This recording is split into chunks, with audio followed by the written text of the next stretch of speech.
Hey friends, my name is Jake. Welcome to Canadian Cutting Edge. This is take 2 at this introduction.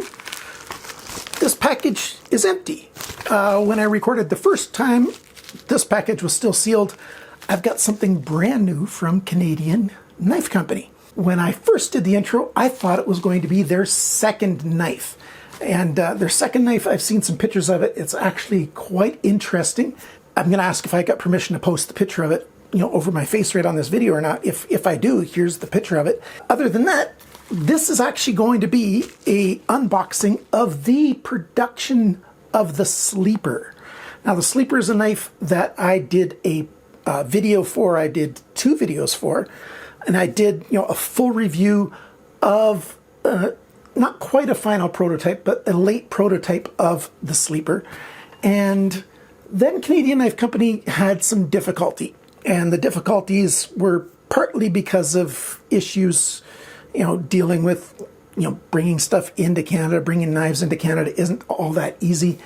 In any case, Canadian Knife Company definitely has in stock, in their hands right now, and at White Mountain Knives, the Sleeper. So if you're in Canada, you can buy the Sleeper directly from Canadian Knife Company. And if you're in the United States or some other country, well, for both locations, you could buy directly from Canadian Knife Company and they'll ship just all over the place. Not everywhere, but all over the place.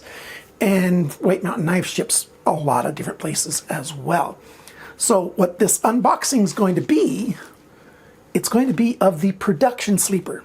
Are you interested? Hopefully you are, because you've been waiting for a while. Those of you who, did a pre-order, those have all been shipped out. You probably have them in your hands already for a little while. But if you were thinking about it and you weren't quite deciding, maybe I can help you make up your mind. Now, I do have a little bit of an invested interest.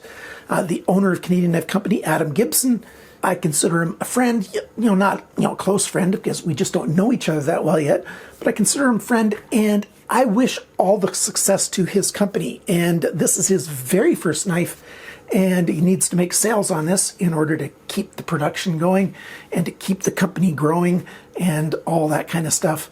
So if you are interested at all, check out the Sleeper. I'll leave links down below. I'll leave links in the comment section. If you've already got one, please let us know in the comments what you think of it. Just give your honest feedback, whatever you think of it. And let's do the unboxing now. This is my Ganzo G704. This is one of the first Ganzos I got. The 700 series is basically copies. It's a little bit thick behind the grind, but the build quality is a whole lot better than, that Ganzo G6 803 that I reviewed the other day. This is 440C steel. Their 440C has been tested. It really is 440C, which is a decent steel. Bead blasted, which I don't like, but the build quality is a whole lot better than the 600 series. The G600 series is really cheap. These screws are a whole lot harder. They're still T6, but they're a whole lot harder than those G6 803 knives were. Anyhow, let's get this package open. Cut from under here. Put that away. There we go. Oh, they used one of their own stickers to seal it. And let me take this off. Maybe I can preserve the sticker. Oh yes. That's not a cheap sticker. Cheap stickers would have ripped. Alright, let's put that over there. Yes, made in China. And we've got a magnetic box. There's their Canadian Knife Company logo on there. Quite nice. And it's a card. Oh no, this isn't the Ganjo. This is the official Sleeper. I had the prototype before. So this is the Sleeper, the way it comes in their box. Much, well, not much nicer, but it's nicer than the prototype I got in terms of how it looks, how the box looks. Even the name of the knife is in the box. And Everything's fitted, leaving a little cutout there for your pocket clip. And there is the finished version. Yeah, the jimping's, I don't think there was jimping on the original. I've forgotten already. I'm going to go upstairs and I'm going to go get the prototype and I'm going to compare it to this guy and we'll see all the changes. Okay, let's move this stuff over to the side. And yes, I found the prototype, and this is the prototype that I've done all the previous videos about this knife earlier. And it's very much the same knife, isn't it? Some slight differences. The hardware is a little bit shinier of a black. This is sort of a very dull black. Not sure which I prefer. They both are a nice touch. The micarta looks a little bit nicer on the production version, although this micarta is not bad at all either.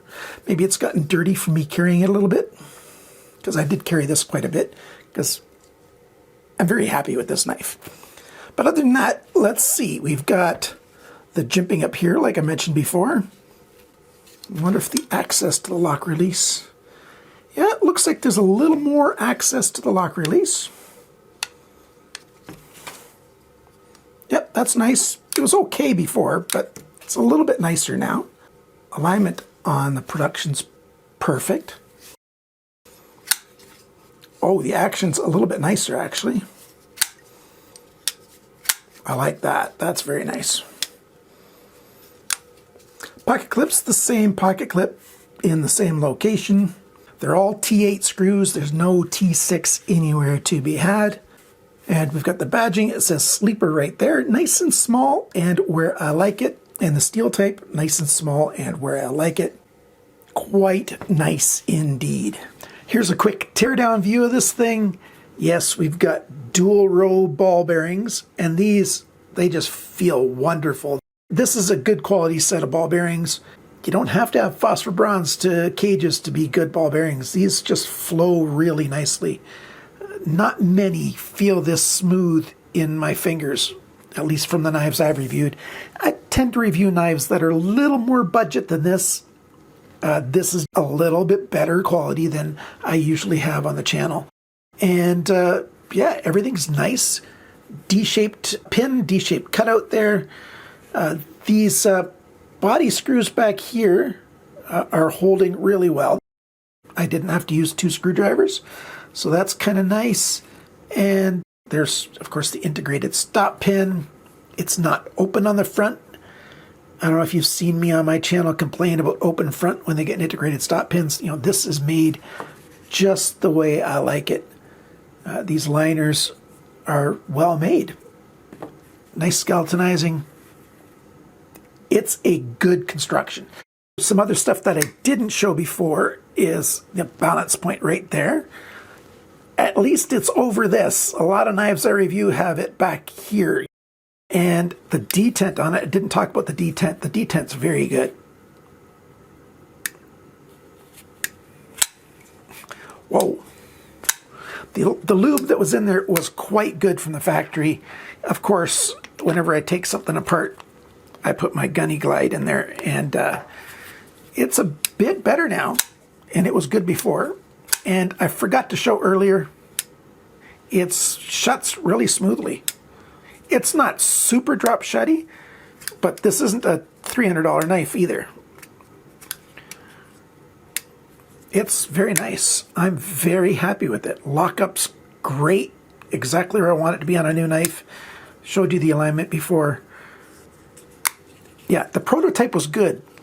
This is quite good. Like, this is better than what I usually review. Is the price point for this out of whack? I don't think so. 99 US bucks from a first knife from a brand new company. They simply don't have the production numbers to drive the prices down. Anybody who knows anything about economics knows that if you make 10,000 of something, they're going to cost less per unit than if you make 200 of something. And yes, their first run of these knives was 200 knives. And so the per cost just has to be more than, say, something from WE Knives or Civivi or, you know, any of the other brands that you want to mention. The cost per knife is a little bit more, but you're getting something they only made, you know, in the hundreds of, not in the tens of thousands of. So you're getting something that is, you know, a little bit more exclusive. And to me, that's worth something. If you're looking for one of these, this is, like I said, at Canadian Knife Company for $124.99 Canadian, or $99 US at White Mountain Knives. Of course, at White Mountain Knives, you can save 10% with coupon code CCE. I don't have a coupon code for Canadian Knife Company. Perhaps what you're doing when you buy a knife is you're telling the company that you support their brand, that you want to see more from them. If you wouldn't buy from them, of course, that's going to be meaning they've got less sales than they could have had. So Canadian Knife Company could really benefit from you if you like this design, if you'd be willing to spend maybe a little bit more than you usually would for a knife of these materials. Go for it. They could use your support as a small, young company. They're working on their second knife right now. If you remember the concept, if you haven't seen any of these other videos, the concept of the sleeper is, you know, a muscle car, but on the outside, it looks just like a factory car. It's not until they're beside you at the stoplight and the light turns green and they step on it and you find out under the hood, under the frame, the suspension, all that stuff has been beefed up, and it's something actually very special, even though it looks kind of plain, but it's actually, I think, quite special. Thanks for watching. Thank you to my supporters especially. Thank you for liking, sharing, commenting, and subscribing. And remember, friends, always cut towards your chum, not your thumb.